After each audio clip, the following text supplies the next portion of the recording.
Welcome to this lecture series on limits and continuity.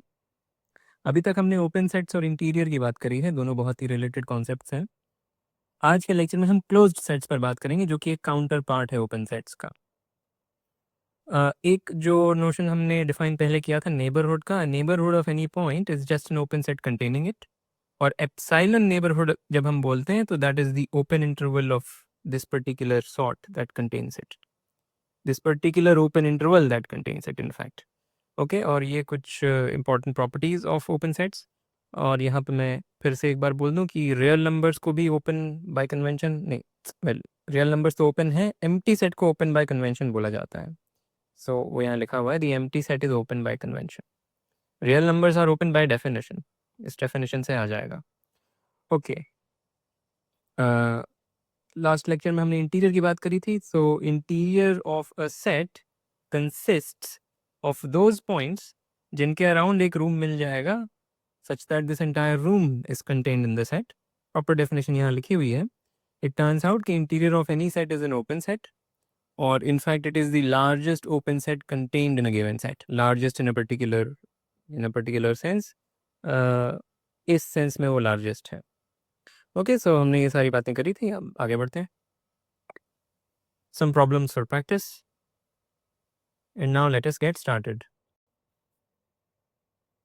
तो close sets definition में बता देता हूँ। Given a subset A of R, given a subset A of R, we say it is closed if its complement is open. As simple as that. अगर किसी set का complement open है तो उसे क्लोज्ड बोलेंगे। तो यहाँ से ये भी क्लियर है कि कोई सेट ओपन तब और केवल तब है जब उसका कॉम्प्लीमेंट क्लोज्ड हो, right? It's just, I mean in some sense it's the same concept as an open set, it's just a different kind of way of looking at things. Anyway, so let's look at examples. So real numbers are open and the set of real numbers is open and the empty set is also open. क्यों?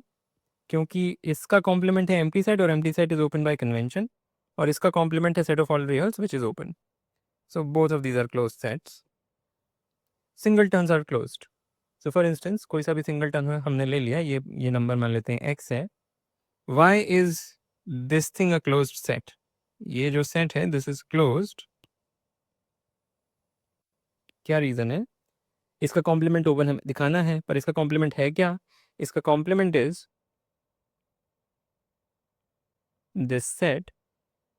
तो इसका complement is an open of two intervals, two open intervals. In fact ये भी एक open interval है और ये भी एक ओपन इंटरवल है. इन पर्टिकुलर दोनों ओपन सेट्स हैं. तो इसका जो कॉम्प्लीमेंट है वो है union of two open sets and hence is an open set. तो इसका complement therefore is open and hence this is a closed set. More generally कोई भी finite subset of real numbers ले लें तो वो एक क्लोज सेट बनाएगा. मैं लिख नहीं रहा हूँ, बट अगेन अगर कॉम्प्लीमेंट लेंगे इसका तो it will be this open interval, this open interval, this open interval, this open interval, this open interval, and this open interval. In this particular figure, there will be 1, 2, 3, 4, 6 open intervals होंगे union में. In general, कुछ finitely many in fact open intervals का union इस set का complement होगा अगर ये एक फाइनाइट सेट है. And hence it is an open set. The complement of this set is an open set. Therefore, the set F is a closed set. Okay, so fill the details अगर पूरी तरह से clear नहीं हो रहा. The closed interval with endpoints given two real numbers is also closed. A और B are two real numbers. हम कह रहे हैं ये जो set है, which is the set of all the points which include A and B and which are between A and B. हम कह रहे हैं ये भी एक closed set है. और क्यों है? Well, इसका complement is this set. और ये एक open set है क्योंकि this is the union of two open intervals. Similar reasoning to this one. More generally, the union of two closed intervals or 3 or 5 or 7 or whatever finitely many closed intervals is also open, क्योंकि complement will be this open interval and this open interval का union, and hence it is an open set, which means the given set is a closed set. Okay, so I hope these examples are clear. Some non-examples. This interval which contains A but does not contain B, this is not closed. This is not closed क्योंकि इसका complement अगर लेंगे, इसका complement is this open interval union this guy,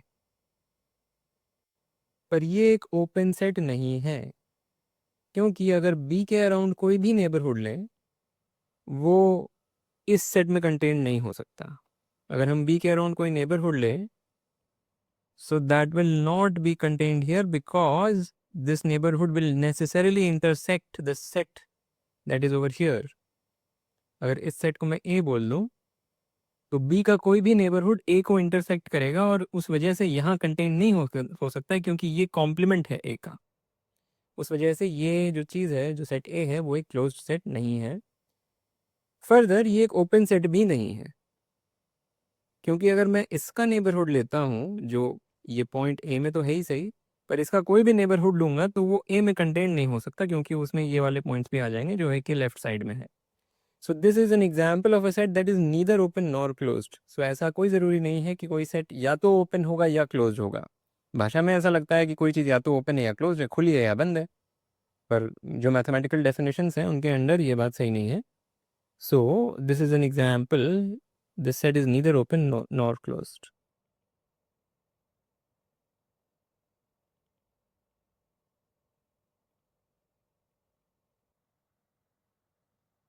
so next example is the set of all the rationals. हम कहना चाहते हैं ये क्लोज सेट नहीं है।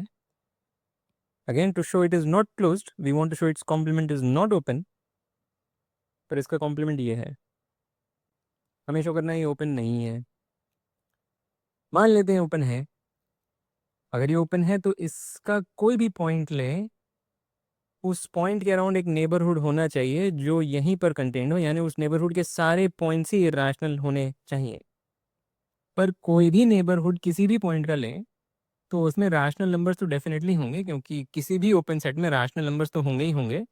Rationals are dense, therefore this is not open and hence this is not closed. In fact, this is also an example of a set which is neither open nor closed. मैं लिख नहीं रहा हूँ, but this is also neither open nor closed. ये open नहीं है, हम इसकी बात कर ही चुके हैं। Again, the irrationals are dense implies this is not open. All right.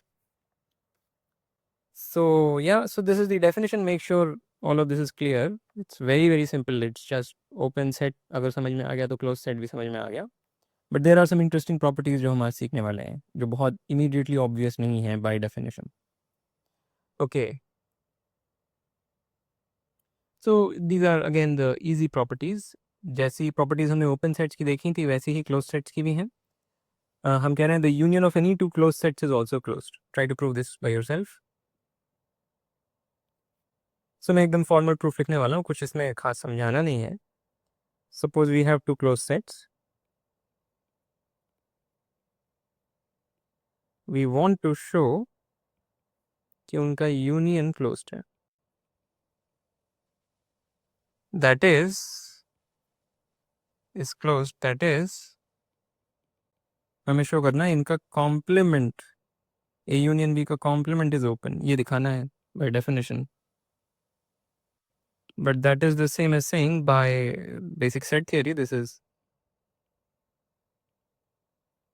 right। ये जो चीज़ है वो इसके बराबर है, it's called De Morgan's law और समथिंग। ये वेन डायग्राम बनाएंगे दिख जाएगा।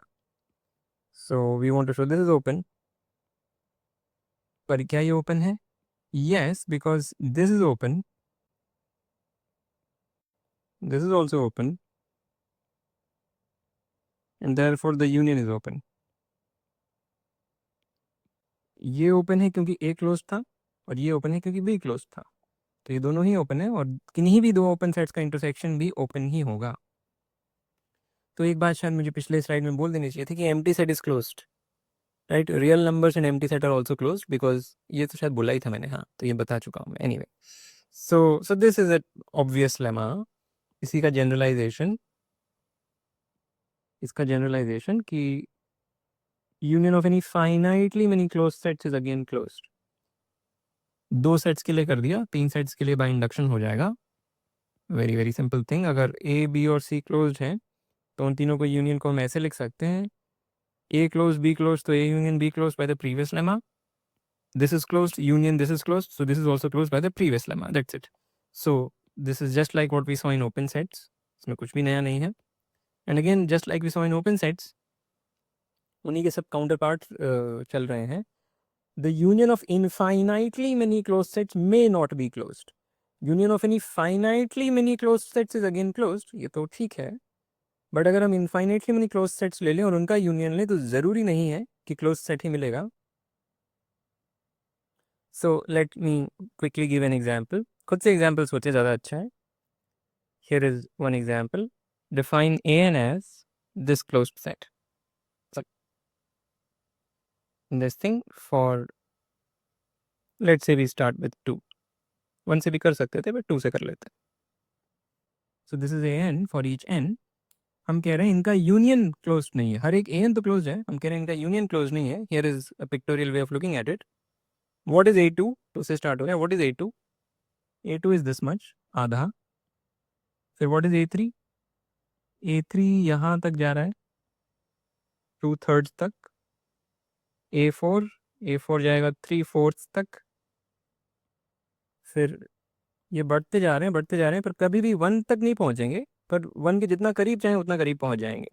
सो it should at least intuitively be clear, और लिमिट्स ऑफ सीक्वेंसेस अगर ठीक से पढ़ा है तो this should be immediately clear कि ये जो यूनियन है दैट इज दिस सेट. तो ये मैं थोड़ा सा आर्ग्यू कर दूंगा, बट लिमिट्स ऑफ सीक्वेंसेस अगर पढ़ा है तो this should B obvious. So this is not in open, this is not a close set, and therefore the union of infinitely many close sets may not be closed. तो अब क्यों ये union इसके बराबर है? वेल, 1 से बड़ी कोई भी संख्या किसी भी ए एन में नहीं है तो यूनियन में भी नहीं आ सकती. ये एक्चुअली 2 से स्टार्ट हो रहा है, यहाँ पर 2 लिखना चाहिए मुझे. 1 से बड़ी कोई भी संख्या किसी भी ए एन में नहीं है तो यूनियन में भी नहीं आएगी, तो वो तो ठीक है. 1 भी किसी भी ए एन में नहीं है तो 1 भी यहाँ नहीं आएगा, एंड देयरफॉर ये एटलीस्ट यहाँ तक तो बात बन रही है. कोई नेगेटिव नंबर भी किसी भी ए एन में नहीं है तो this is also sort of okay. Now the point is कि 0 तो हर एक ए एन में है, तो 0 यहाँ पे आएगा ही. किसी भी एक ए एन में आता तो आ जाता, वो हर ए एन में है तो 0 तो है ही. पॉइंट इज कि 0 और 1 के बीच की हर क्वांटिटी भी इस यूनियन में है, and that is just Archimedean property या the fact that this converges to 0. क्योंकि ये 0 को कन्वर्ज कर रहा है, this thing converges to 1.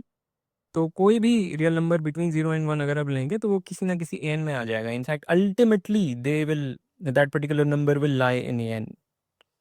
So that's it. I mean, argue कर सकते हैं आप खुद से. Alright, so these are simple properties. One more property is there, just like we saw in open sets. इसके बाद हम कुछ इंटरेस्टिंग प्रॉपर्टीज देखेंगे. सो यहाँ पे हम कह रहे हैं the intersection of any collection of close sets is closed.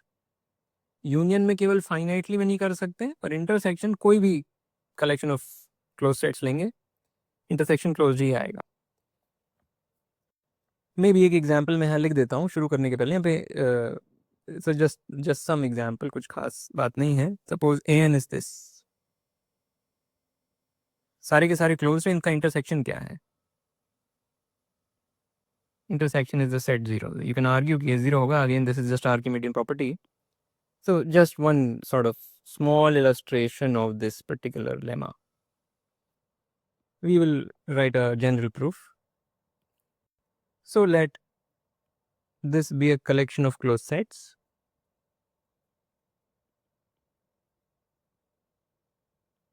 Right? इस नोटेशन पर हम बात कर चुके हैं तो मैं इसको वापस नहीं बताऊंगा. So we have a collection of closed sets, और हमें करना क्या है? We want to show that intersection of all of them is closed. तो जैसे यूनियन की नोटेशन होती है जनरल वाली, ऐसे करते हैं. यूनियन लेना होता तो ऐसे लिख सकते थे, इंटरसेक्शन लेना है तो ऐसे लिख सकते हैं. Okay, but again this is same as showing कि इसका जो कॉम्प्लीमेंट है that is open by definition, ये करना है. But general De Morgan's law और whatever, this is same as. So मैं ये कह रहा हूँ कि ये और ये बराबर है. मैं भी छोटा सा आर्ग्यूमेंट दे देता हूँ. कोई एलिमेंट कब होगा इस जगह पर? This is true if and only if x is not in this intersection. By definition of complement, this is an if and only if, and this is an if and only if x, I mean there is some beta such that x is not in a beta. It's the exact same statement. कोई चीज़ intersection में कब होती है? जब वो हर किसी में होती है. तो इंटरसेक्शन में कब नहीं होगी? जब एटलीस्ट एक ऐसा एलिमेंट है जिसमें वो ना हो. So there is some beta for which x is not in a beta, which is exactly same as saying that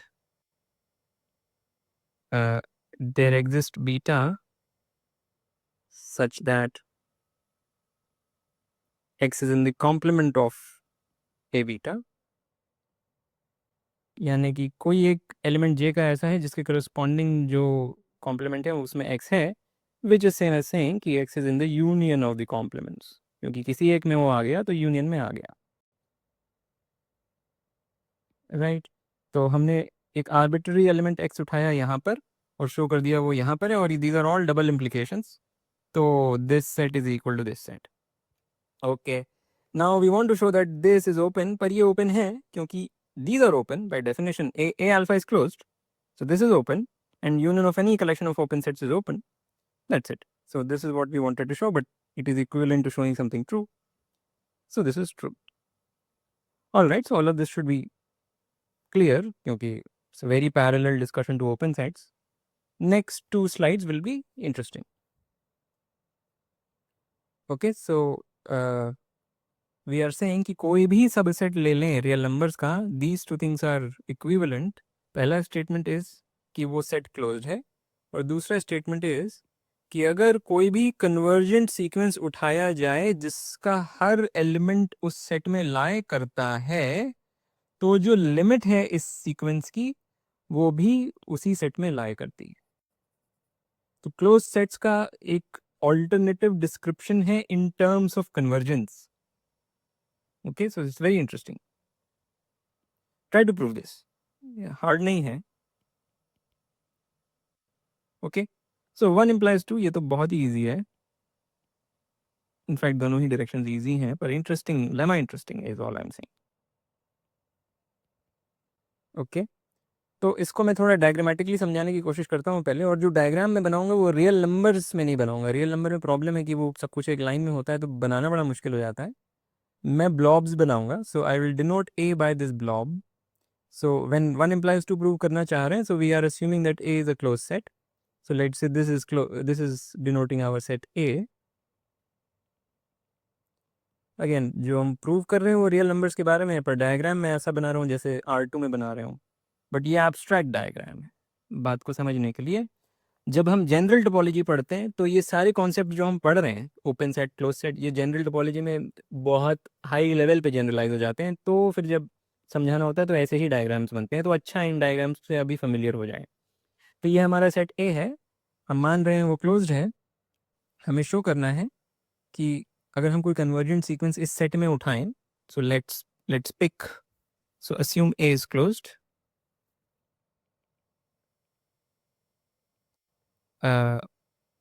Pick a convergent sequence. Let this be a convergent sequence.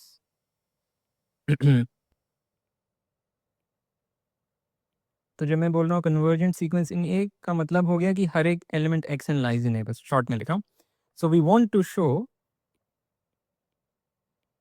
Show कि ये जो limit है that also lies in A, ये करना है. सो इस limit को कुछ नाम दे देते हैं. Let's call this limit x. ठीक है, इसको एक्स बोल दिया. So assume on the contrary that this is not in A. ठीक है, हमें शो करना था x is in A. We assume on the contrary that it is not in A. तो फिगर में हम एक्स को यहाँ कहीं बना सकते हैं. But A was closed. क्योंकि ए क्लोज्ड है, complement of A is open, और एक्स कॉम्प्लीमेंट ऑफ ए में ही लाई कर रहा है.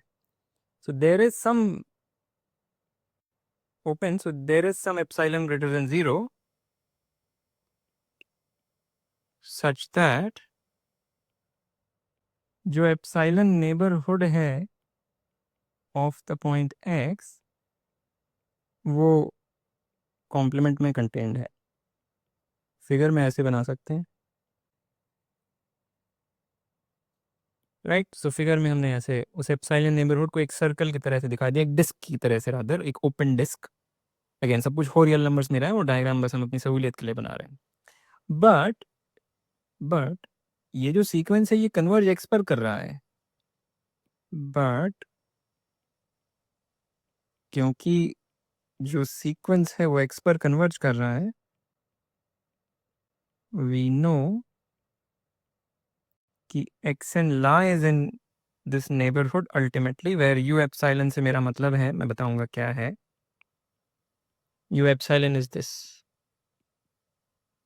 इसको यू एप्सिलॉन बोल रहा हूँ, राइट। ये कन्वर्जेंस की डेफिनेशन से, सो वी हैव दिस। तो यानी कि आफ्टर अ सर्टेन पॉइंट जो एक्सेंस हैं वो इस डिस्क में आ जाएंगे, बट दैट इम्प्लाइज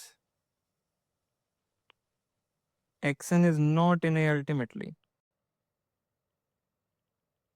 तो एक समय के बाद जो एक्सेंस हैं वो ए में है ही नहीं, पर सारे ही एक्सेंस ए में थे, so that's a problem, that's a contradiction, so that's a contradiction and we are done.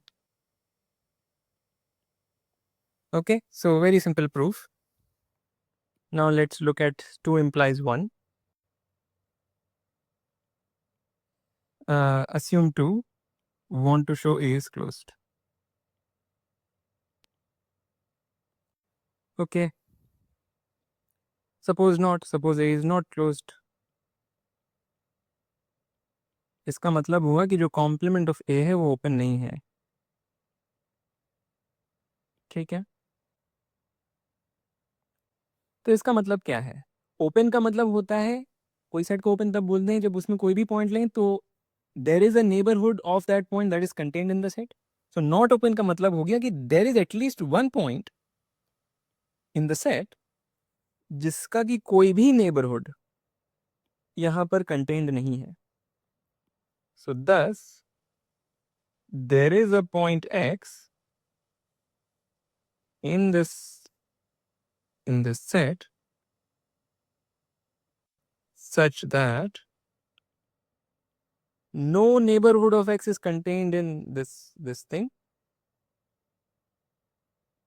Neighbourhood में ऐसे बना लूंगा, ठीक है, मैं पूरी चीज लिख देता हूँ, such that no neighborhood of x is contained in the complement, therefore every neighborhood of x has a point in A. Every neighborhood of x has a point in A, और intersects A लिख दूंगा, every neighborhood of x intersects A non-trivially. Maybe pictures अगर बनानी हो तो कुछ ऐसे बना सकते हैं, this is our set A और एक्स कुछ ऐसा पॉइंट है कि कोई भी नेबरहुड बनाए, छोटे से छोटा नेबरहुड भी बनाए, तो वो एक्स ए का कम से कम एक पॉइंट एनगल्फ कर ले रहा है। Let's say this is our set A और एक्स एक ऐसा पॉइंट है जो ए में तो नहीं है, पर हर नेबरहुड एक्स का छोटे से छोटा neighbourhood contains a point from A. So thus for each N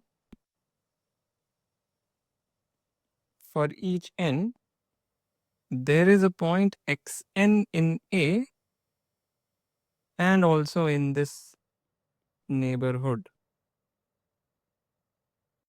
Complicated looking statement.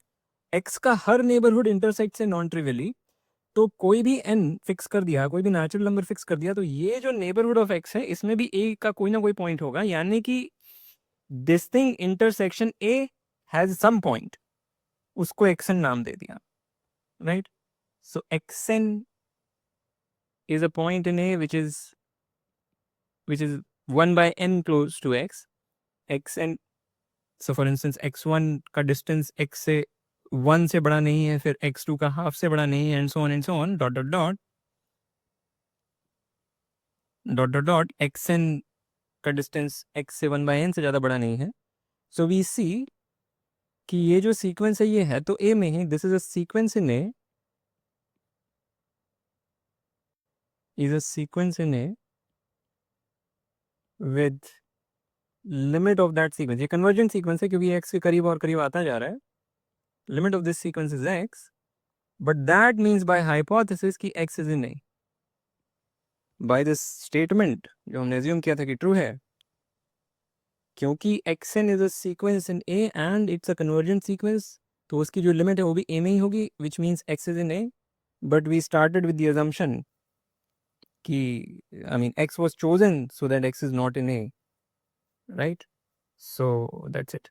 ये fact, ये जो deduction था कि r minus a is not open is false, therefore A is not closed is false, therefore A is closed. Again, it's not a difficult proof, just unraveling the definitions. Okay. Another very interesting fact. कोई भी sequence ले लें real numbers का and collect all the subsequential limits of that sequence. So subsequential limits माने क्या? Subsequences की limits. तो जितने पॉसिबल कन्वर्जन सबसीक्वेंसेस बनाए जा सकते हैं और दिस सीक्वेंस को कलेक्ट कर लें, उन सब की लिमिट्स ले लें, वो जो सेट बना, वो जो लिमिट्स का सेट बना, वो है सबसीक्वेंशियल लिमिट्स का set. Again all of this was discussed in detail in limits of sequences वाले कोर्स में. सो वी आर सेइंग कि ये जो सेट ऐसा है ये क्लोज्ड है. So this is one way of manufacturing closed sets. कोई भी सीक्वेंस उठा लें, सारे सबसीक्वेंसेस की मतलब सारे कन्वर्जन सबसीक्वेंसेस पिक कर लें और उनकी लिमिट्स ले लें, तो जो सेट ऑफ नंबर्स मिलेगा वो एक क्लोज सेट होगा. Okay, so interesting. All right. So we will use the previous slide to prove this. We will show that every convergent sequence that is in S has its limit also in S. We will show that if this is a convergent sequence in S, notation change कर लेते हैं. If this is a convergent sequence in S,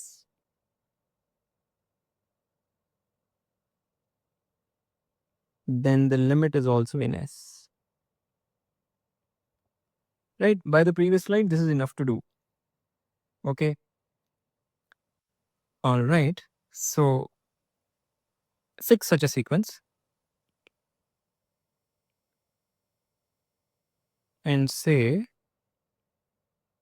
कि जो limit है उसका नाम S है, just for convenience. Okay. So want to show, I mean just to reiterate, want to show कि this guy is in S. यानी ये भी एक सबसीक्वेंशियल लिमिट है, तो हम somehow ऐसा एक सब सीक्वेंस इसका मैन्युफैक्चर करना चाहते हैं जो इस पर कन्वर्ज करे. Okay, maybe let's try to see the idea first. Point is this, ये पॉइंट S कहीं पर है, ठीक है, और these guys are converging to S, तो कुछ ऐसा टाइप का चीज़ हो रहा होगा. अगेन मैं रियल नंबर्स में होता है सब वन डिमेंशनल, पर जब डायग्राम बना रहा हूँ तो मैं फ्रीली बना दे रहा हूँ. S1 कहीं पर है, फिर S2 कहीं पर है, ये सब इसके पास आते जा रहे हैं. मतलब अगेन फ्लक्चुएशन हो सकता है, मैं थोड़ा सा डायग्राम एकदम एक्यूरेट तो बना ही नहीं सकता है, तो एनीवे एब्स्ट्रैक्ट डायग्राम है. जस्ट ह्यूरिस्टिकली स्पीकिंग कि ये जो है इसके पास आते जा रहे हैं, ऐसे तो फ्लक्चुएट कर सकते हैं थोड़ा सा, ऐसे ऐसे भी हो सकते हैं. बात को समझाना थोड़ा मुश्किल हो रहा है, बट अब ठीक है. सो ऐसा कुछ हो रहा है. Okay, after a long time they come very close, right. पर ये सब है क्या? S1, S2, S3 ये सब है क्या? These are subsequential limits. Each of these guys are subsequential limits. तो ये भी किसी एक सबसीक्वेंस ऑफ दिस गाय की लिमिट है, ये भी किसी एक सबसीक्वेंस ऑफ दैट गाय की लिमिट है, and so on.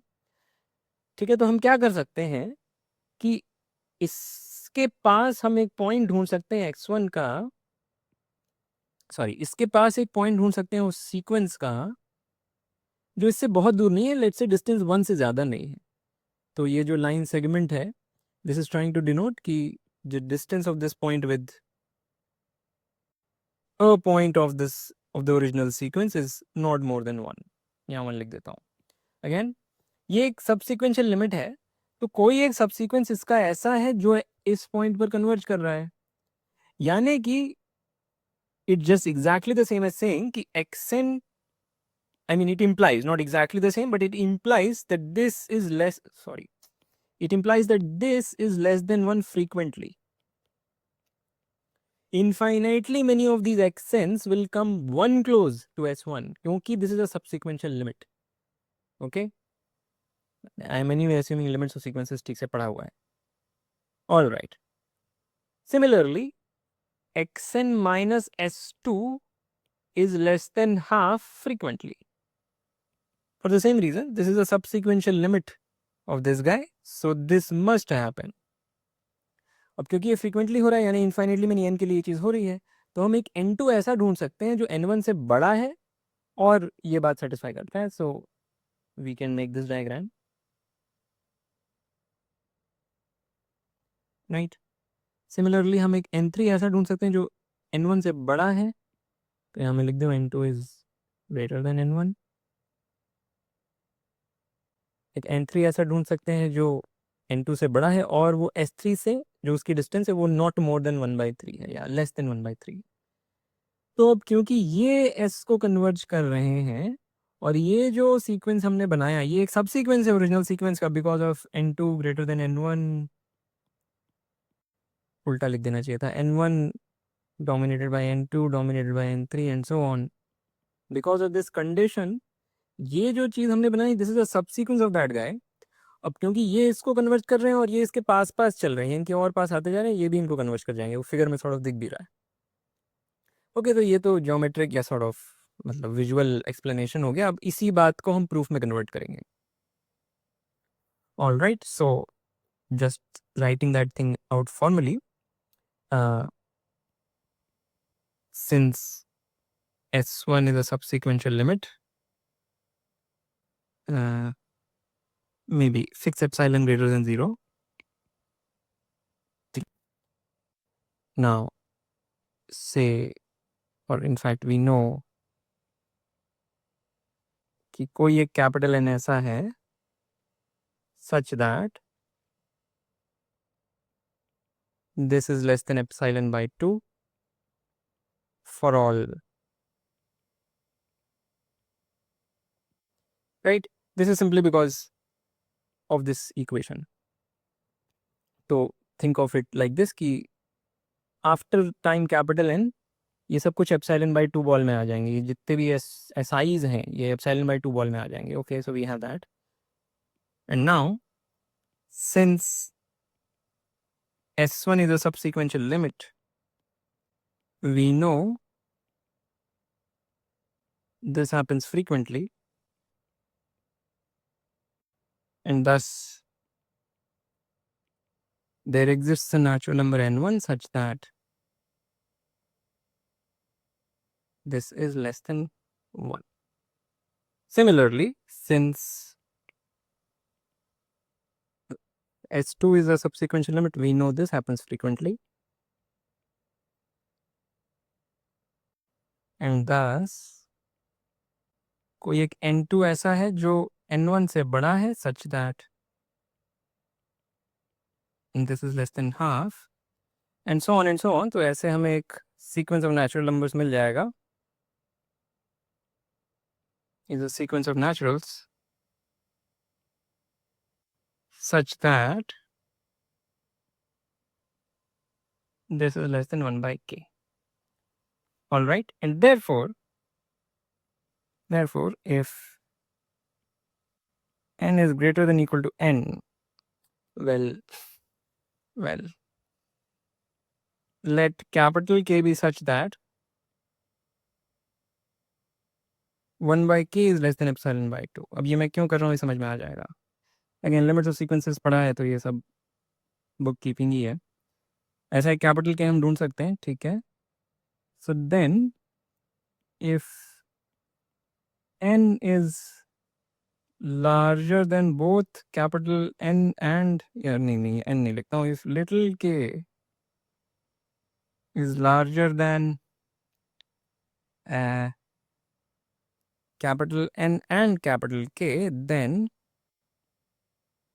we claim, I mean then just note कि x n k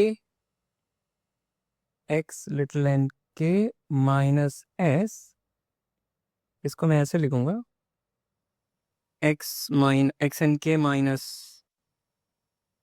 एस के प्लस एस के minus s which is less than this thing. And now ये चीज जो है this is dominated by 1 by little k, but 1 by little k is less than equal to 1 by capital K. ये 1 by little k क्यों लिखा है यहाँ पे? क्योंकि वो डेफिनेशन ही है, वो हमने n k चुना ही ऐसा था कि ये हो जाए. ओके, बट क्योंकि little k is at least capital K, we have this inequality. और ये capital K was chosen so that this happens. So that is why this step was done. वो मैंने थोड़ा retrospectively किया है. Okay, and what about this guy? Well, अगर K capital N से बड़ा है तो एस के जो है राइट, क्योंकि K कैपिटल N से बड़ा है, so by this equation N की जगह पे K लिख दिया बस. This equation, this is at most epsilon by 2. So what have we shown? हमने कहा कि जब भी little k dominates both of them, जब भी इन दोनों से बड़ा है या बराबर भी हो सकता है, जब भी इन दोनों से बड़ा है तो ये जो चीज़ है एक्स एन के minus s is less than epsilon, क्योंकि वो epsilon by 2 plus epsilon by 2 से छोटा है. सो जब भी this thing is large enough, this thing is less than epsilon, and therefore we can write कि ये इक्वेशन ट्रू है. राइट, इट जस्ट मीन्स कि this sequence converges to S, but this sequence was a subsequence of that guy, right? Because of n1 less than n2 less than n3, this is a subsequence of the original sequence, and therefore little s is a subsequential limit of this sequence, and this is what we wanted to show, and that's it. So this finishes the proof. Okay, जो proof है वो इसी picture से motivate हो रहा है. If you have this picture in mind, this proof you can write. Directly proof लिख दूंगा तो कुछ नहीं समझ में आएगा. Just make this picture and correlate with this picture. खुद से वापस से प्रूफ लिखें. Just draw this picture in the sense कि समझ के ये पिक्चर ड्रॉ करें और फिर इसी पिक्चर से प्रूफ खुद से एक्सट्रैक्ट करें. क्लियर हो जाएगा मामला. Okay, so with that I want to end this lecture. As usual, like, comment, share, subscribe, and I will see you next time.